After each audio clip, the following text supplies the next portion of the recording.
Pakistan today, 7th of April 2024, China leaning Sri Lanka and India's diplomatic conflict. India assisted Sri Lanka during the crisis, however, once the crisis subsided, Sri Lanka sought free money from China, re-engaging in the debt dilemma. Prime Minister Narendra Modi, the leader of the Bharatiya Janata Party, BJP, has initiated a diplomatic conflict with Sri Lanka to secure victory in the general elections that commence on April 19. Modi brought attention to the discontent of Indian fishermen who were prohibited from accessing the waters surrounding the island by a 1976 treaty between neighbouring countries. He is exerting pressure on Sri Lanka to transfer the island of Katchatheevu to India. Sri Lanka is receiving financial assistance from New Delhi in exchange. Nevertheless, as per the 1974 bilateral pact ratified under the administration of Indira Gandhi, ownership of the island is attributed to Sri Lanka. However, Modi also criticized the late Indira Gandhi during a rally. Modi is willing to accept anything to save his election campaign. Before the election, he devised a new tale of deshrakwali, negligence. On April 3, Sri Lankan Foreign Minister Ali Sabri stated on the domestic air television channel, Sri Lanka sees no reason to recommence negotiations over a disputed island that New Delhi ceded to it 50 years ago. The previously inconsequential territorial dispute evolved into a contentious election topic in India. Since this issue was previously addressed and resolved half a century ago, it is unnecessary to engage in additional discourse regarding it. No one has yet raised the question of a change in the island's status, situated in the Palk Strait, which separates the neighbouring countries and is located 33 kilometres, 21 miles, off the coast of India, the speaker continued. It is unlikely that this matter will arise.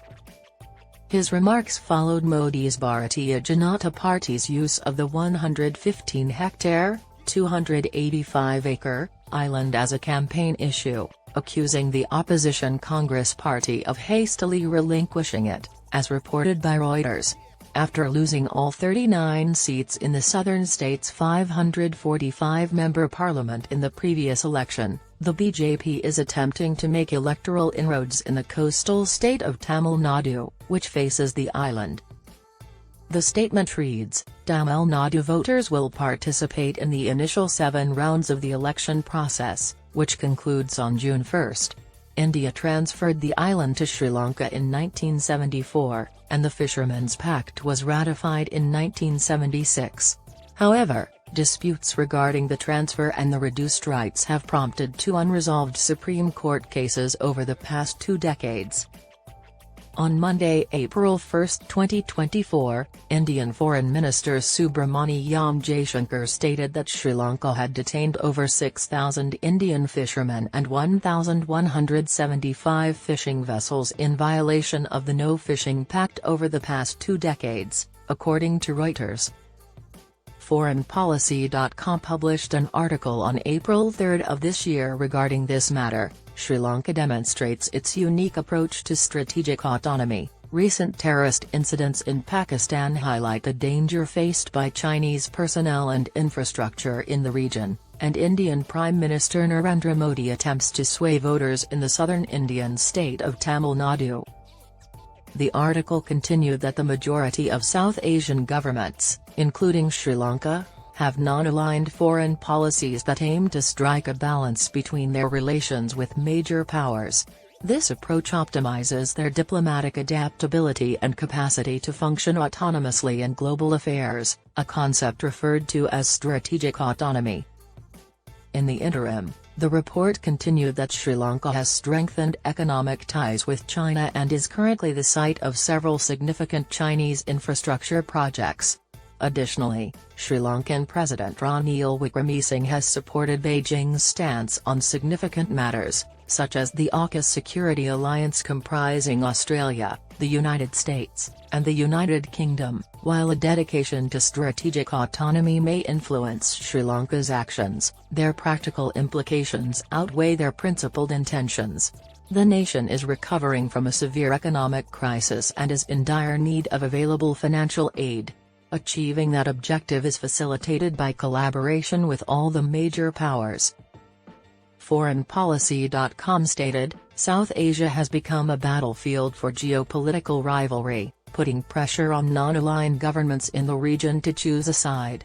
However, thus far, Sri Lanka has effectively managed this situation, showcasing the ability of nations in the Southern Hemisphere to strengthen the existing multipolar structure of the international community. Regarding the subject matter, India endeavours to thwart China's efforts to transform Sri Lanka into a maritime node along its Belt and Road Initiative.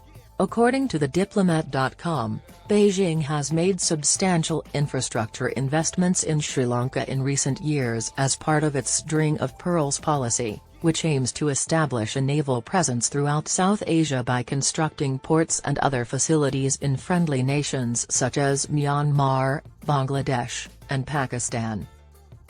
The infrastructure investment supported One Belt, One Road (OBOR) initiative is an expansion component. It established a new trade route connecting China and the West, valued at billions of dollars. India, concerned that China is encroaching on its sphere of influence and eroding its commercial and cultural ties with the island, some of whose Tamil minority are descendants of indentured labourers from the southern Indian state of Tamil Nadu during the colonial era, has been observing with trepidation. To re-establish equilibrium with the rival regional powers, Sri Lanka's current president, Maithripala Sirisena, has reached out to New Delhi, where Modi is eager to reciprocate. Additionally, the report noted, during the tenure of Mahinda Rajapaksa, Sirisena's predecessor, Sri Lanka sought economic and diplomatic support from China. This was in contrast with the West's threats to sanction Colombo for atrocities committed during the Tamil separatist conflict. After the civil war's conclusion in 2009, China spent hundreds of millions of dollars repairing war-damaged infrastructure and developing new projects in Sri Lanka, making it the country's largest investor. However, the enhanced diplomatic ties between Sri Lanka and Beijing caused discontent in New Delhi. Colombo has thus become an objective for the regime commanded by Modi.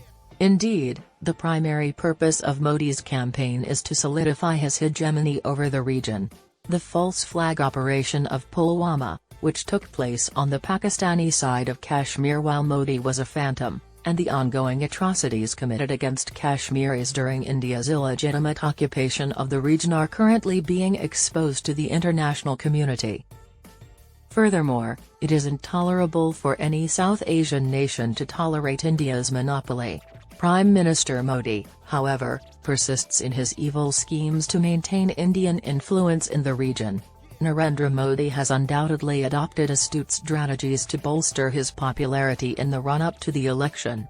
Sri Lanka has thus become the unwarranted target of Modi's astute diplomacy.